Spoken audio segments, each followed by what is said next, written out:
Dong Tam case, 2 sentenced to death in Vietnam over police killings. 1 hour ago. Share this with Facebook. Share this with Messenger. Share this with Twitter. Share this with email. Share.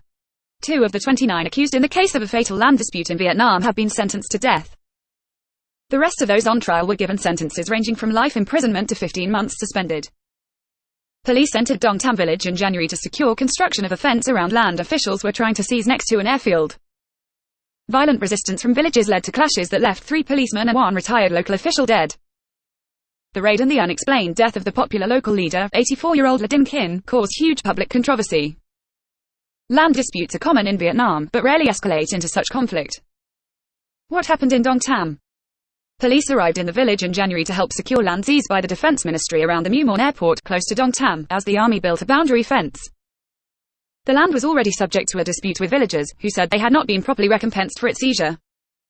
According to authorities, a group of residents led by Le Dinh Kinh violently resisted the police, and 3 officers, Colonel Nguyen Huy Thin, Captain Phan Cong Huy and Lieutenant Duong Du Koang Quan, were set on fire and burned to death. Image caption: Le Dinh Kinh, a former government official, became a vocal opponent of the land grab. Mr. Kinh was later shot dead by police, who said they encountered him holding a grenade. His son, Le Dinh Chuk, was injured in the raid. Deputy Minister Luang Tam Quang said police had seized petrol bombs, iron rods and other weapons. Mr. Kin's family and supporters disputed the official account. In the following days, 3 of Mr. Kin's family appeared on TV with bruised faces, apparently admitting to possessing homemade weapons and petrol bombs. Rights groups said the confessions were forced, and Mr. Kin's wife, Du Thi Than, said she was beaten by police. How did the dispute start? The dispute began about 3 years ago when the Vietnamese military began work on an airport at Mu Mon.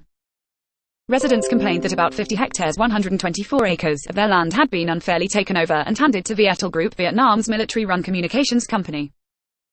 Image copyright Getty Images. Image caption: protests first came to a head in Dong Tam in 2017. All land in communist Vietnam is owned by the state, so the government can technically use what it wants for military or civilian purposes. But locals protested that they had not been properly compensated for the seized land, and resisted the attempt to take it. The dispute first came to wider public attention in 2017, when 4 people were arrested for disturbing public order, in protest against the land acquisition.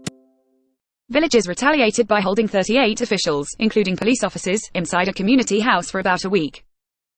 They were eventually released after the authorities agreed some concessions.